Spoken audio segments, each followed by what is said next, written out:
শারমিন জামান চৈতি, বিষয় শিক্ষক ব্যবসা উদ্যোগ।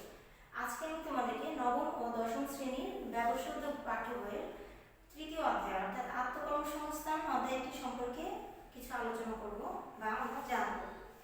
তো প্রথমে আমরা জেনে নিচ্ছি যে আত্মকর্মসংস্থান বলতে আমরা কি বুঝি। ন্যাচারালি আত্মকর্মসংস্থান বা স্বাভাবিকভাবে যদি আমি বলি খুবই সহজ ভাষায় আত্মকর্মসংস্থান হচ্ছে নিজের চেষ্টায় নিজের দক্ষতাকে কাজে লাগিয়ে কিছু করা। সেটা হতে পারে যে কোনো ছোটোখাটো কাজও, মানে ব্যবসা যেখান থেকে আমি আয় করব সেরকম মুনাফা অর্জনের একটা উদ্দেশ্য থাকবে, যে নিজের বুদ্ধি জ্ঞান এসবকে কাজে লাগিয়ে অল্প কিছু পরিমাণ পুঁজি নিয়ে নিজের দক্ষতাকে কাজে লাগিয়ে কিভাবে আমি একটা কাজে সফল হতে পারি নিজের থেকে, সেটাকে আত্মকর্মসংস্থান বলে। তবে আমরা যদি সংজ্ঞা আকারে আত্মকর্মসংস্থান জানতে চাই তাহলে আমাদেরকে জানতে হবে যে কিভাবে আত্মকর্মসংস্থান কাকে বলে এবং সেটা কি। অর্থাৎ এখানে খুব সুন্দর করে আমি তোমাদেরকে সংজ্ঞা আকারে দিয়ে দিয়েছি আত্মকর্মসংস্থান বলতে কি বুঝো। আত্মকর্মসংস্থান হচ্ছে নিজস্ব পুঁজি অথবা ঋণ করা স্বল্প সম্পদ, নিজস্ব জ্ঞান বুদ্ধিমত্তা দক্ষতাকে কাজে লাগিয়ে ন্যূনতম একটা ঝুঁকি নিয়ে আত্মপ্রচেষ্টায় জীবিকা অর্জনের ব্যবস্থাকে আত্মকর্মসংস্থান বলে। অর্থাৎ ব্যাপারটা হচ্ছে এরকম যে আত্মকর্মসংস্থানে তোমার ন্যূনতম ঝুঁকি নিতে হবে, যেরকম আমরা ব্যবসায়িক ক্ষেত্রে ন্যূনতম ঝুঁকি গ্রহণ করে থাকি।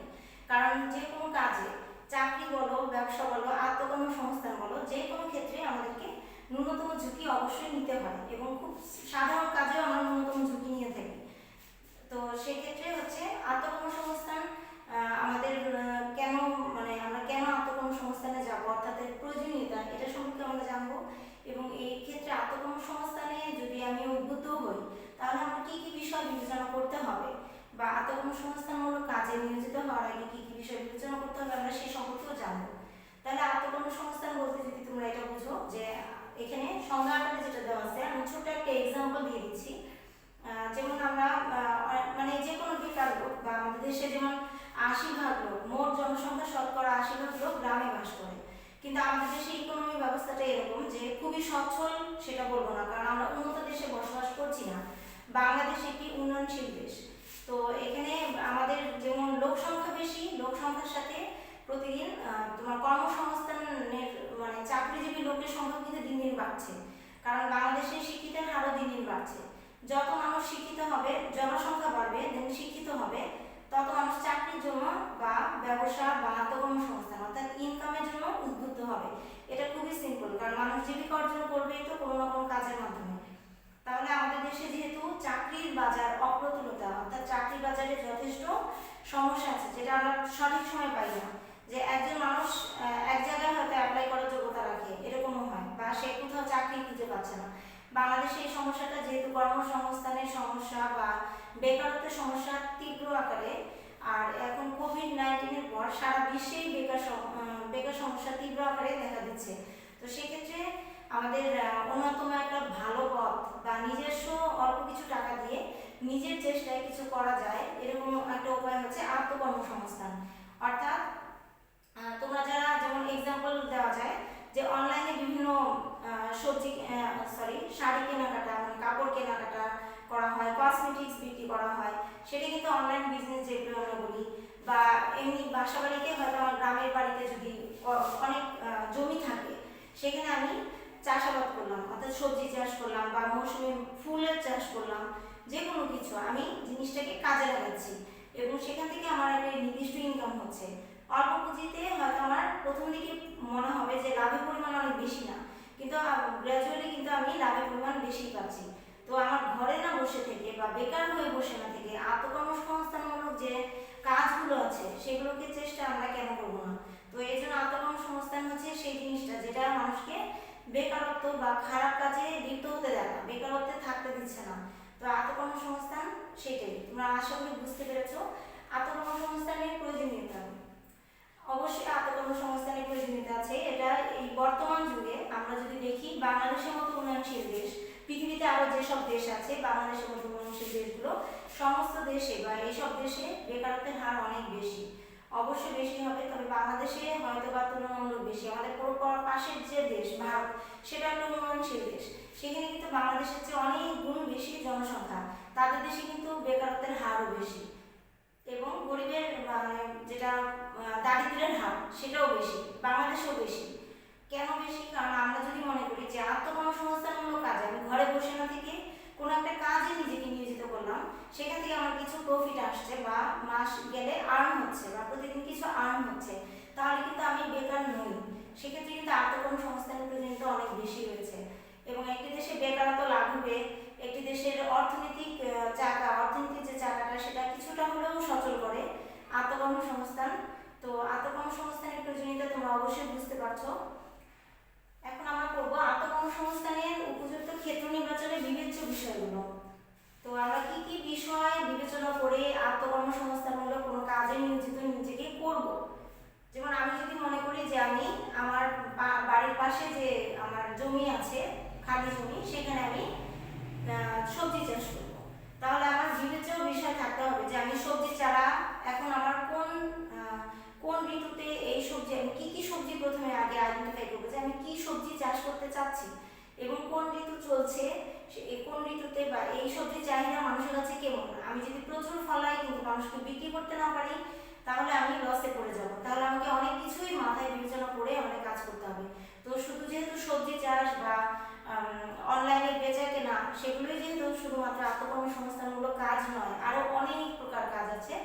যেমন দিয়াশলাই বানানো, সেটাও ম্যাচের বাক্স বা টুথপিক তৈরি কাঠ থেকে, তারপর বেতের জিনিস তৈরি, কাঠের জিনিস তৈরি, যে মাটির জিনিস তৈরি করতে পারে সেও আত্মকর্মসংস্থানমূলক কাজে নিজেকে নিয়োজিত করে ফেললো। তাহলে এইসব যে কাজগুলো আমি নিজেকে যে আত্মকর্মসংস্থানমূলক কাজে নিজেকে নিয়োজিত করব, সেই নিয়োজিত করার আগে আমার কিছু জিনিস মাথায় রাখতে হবে, অর্থাৎ বিবেচনা করতে হবে। তো আমরা চলো সেই বিষয়গুলো সম্পর্কে জেনে নিই। প্রথমেই যেটি আছে সঠিক পণ্য নির্বাচন। অবশ্যই সঠিক পণ্য নির্বাচন করতে হবে, সব কিছু মূলে এটা ব্যবসায়ের সফলতা অর্থাৎ আত্মকর্মসংস্থানমূলক কাজও এক ধরনের ব্যবসার মধ্যেও পড়ে। এটাও এক ধরনের, যেহেতু আমি এখানে লসের কোনো অপশন রাখবো না, আমি এখান থেকে মুনাফা অর্জন করতে যাচ্ছি, তো এটা ব্যবসা বললেও চলে, কিন্তু পুরোপুরি ব্যবসা বলা যায় না, কারণ ব্যবসার ক্ষেত্রে হয়তো আরো বেশি কিছু পুঁজি আমাকে নিয়োগ করতে হয়। আত্মকর্মসংস্থানমূলক কাজগুলোতে আমি অল্প পুঁজিতেই কাজগুলো করতে পারি, সেক্ষেত্রে আমরা একটু আলাদা চোখে দেখব। কিন্তু সঠিক পণ্য নির্বাচন আমি কেন গুরুত্ব দিব? অবশ্যই আমি সবচেয়ে বেশি গুরুত্ব দিব এটাকে। আমাকে জানতে হবে যে আমি যে এলাকায় বা যে যে জিনিসটা বিক্রি করতে যাচ্ছি, সেখানে এই পণ্যের বাজার চাহিদা কেমন, বা আমি কতজন ক্রেতা পেতে পারি, আমার পণ্য কি আমি কি লসে পড়বো কি লসে পড়বো না, অনেক কিছু আমাকে আইডেন্টিফাই করতে হবে। সেক্ষেত্রে আমাকে জানতে হবে যে সঠিক পণ্য নির্বাচনটা কতটা ইম্পর্টেন্ট। আরও ছোট একটা এক্সাম্পল দিতে পারি, যেমন আমি যদি একটি গ্রামে বাস করছি, তাহলে গ্রামের এলাকায় আমি নিশ্চয়ই এখানে ফাস্টফুড জাতীয় কোনো দোকান দিলে খুব একটা চলবে না, কারণ আমরা বুঝতে পারি এটা ন্যাচারালি যে গ্রাম এলাকায় মানুষের আয় ক্ষমতা কিছুটা হলেও কম। তো সেক্ষেত্রে ফাস্টফুড জাতীয় খাবারের যে একটা খরচ, সেটা খরচ করে প্রতিদিন এত আমি অ্যাভেলেবেল ক্লায়েন্ট বা ক্রেতা পাচ্ছি না, সেক্ষেত্রে কিন্তু আমি লসে করবো।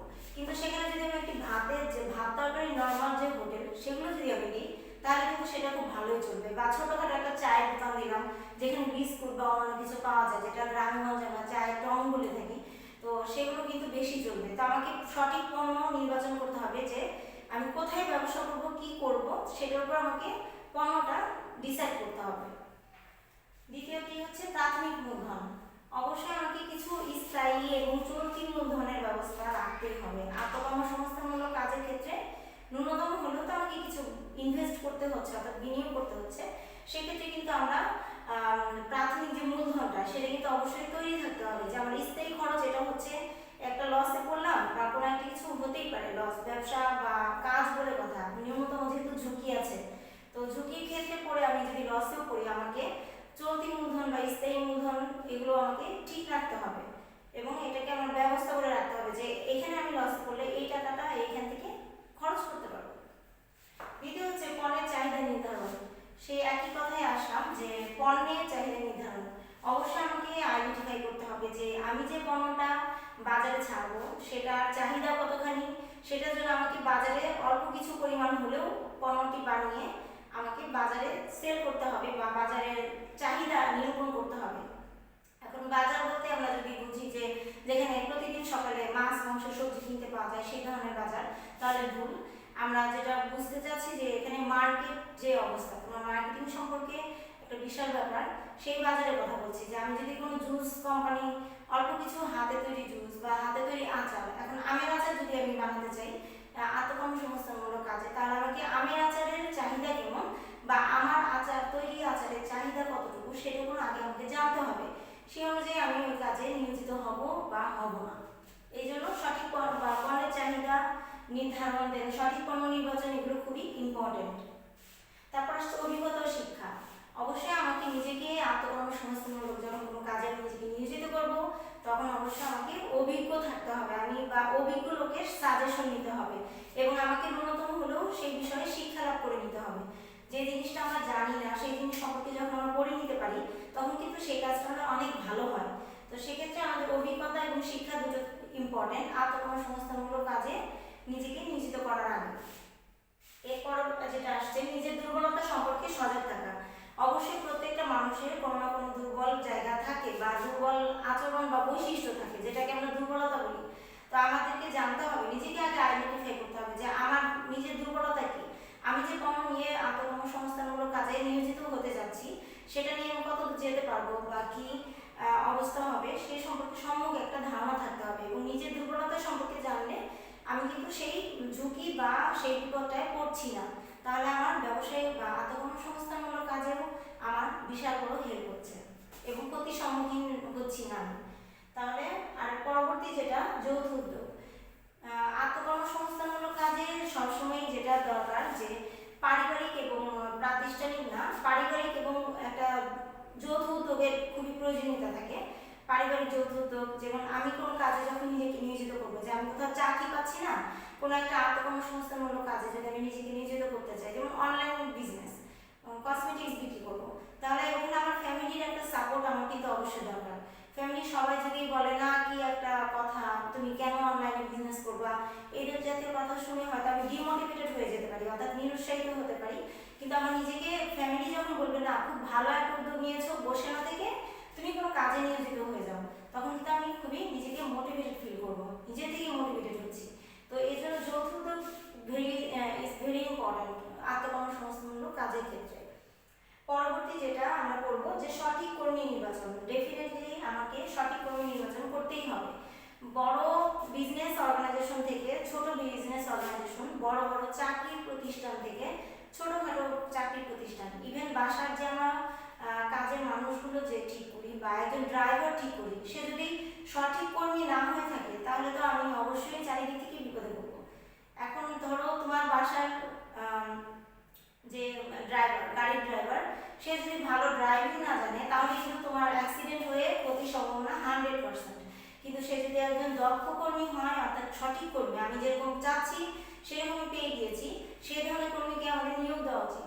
তো আত্মকর্মসংস্থানমূলক কাজের ক্ষেত্রে আমার হেল্পিং হ্যান্ড যারা থাকবে, যাদেরকে আমরা হেল্পিং হ্যান্ড বলে থাকি, বা আমার অ্যাসিস্ট্যান্ট যারা থাকুক, যেই হোক, বা আমার সহকর্মী যারা থাকবে, তারা যেন অবশ্যই সঠিক কর্মী হয়। এবং এজন্য আমাকে নিজেকে নিয়োজিত, নিজেকে সচেতন থাকতে হবে যে আমি আদৌ সঠিক কর্মী নির্বাচন করছি কিনা। এরপরে আমরা যেটা করবো ব্যবসায়ের স্থান নির্ধারণ। ব্যবসায় সঠিকভাবে পরিচালনার জন্য ব্যবসায়ের স্থান নির্ধারণ করা অত্যন্ত গুরুত্বপূর্ণ একটি কাজ। কারণ আমি কোথায়, আমি যে জায়গাটা ব্যবসায়ের, আমার ব্যবসায়ের জন্য নির্ধারণ করছি, যে স্থানটি, সেখান থেকে আমার কাঁচামাল আনা নেওয়া করা সহজ হবে কিনা, আমার তৈরিকৃত পণ্যদ্রব্য কোথাও পাঠানো, দূর দূরান্তে পাঠানো সহজ হবে কিনা, আমি অ্যাভেলেবেল যানবাহনের কোনো সমস্যা আছে কিনা, প্রাকৃতিক দুর্যোগ এলাকা কোনো এলাকা কিনা, প্রাকৃতিক দুর্যোগ কোনো এলাকা কিনা, এগুলো সব কিছু মাথায় রেখে আমাকে ব্যবসায়ী স্থান নির্বাচন করতে হবে। এরপর আসছে সঠিক প্রযুক্তি ব্যবহার। আজকালকার দিনে সঠিক প্রযুক্তি ব্যবহার ছাড়া কোনো ব্যবসায়ী সফলতার মুখ দেখতে পারে না, অর্থাৎ সফল হতে পারে না। তো আমাকে অবশ্যই দরকার হলে বিদেশি যে প্রযুক্তি সেগুলো হলেও আমাকে অ্যাপ্লাই করতে হবে। আমাকে সঠিকভাবে আমি জানতে হবে যে আমার এই কাজের জন্য বা আমার এই ব্যবসায়ের জন্য বা আমার এই আত্মকর্মসংস্থানমূলক কাজের জন্য কোন প্রযুক্তিটা খুবই দরকার, এবং সেটা সঠিক প্রয়োগ এবং ব্যবহার আমাকে করতেই হবে যদি আমি সেই ব্যবসায় বা সেই কাজে সফল হতে চাই।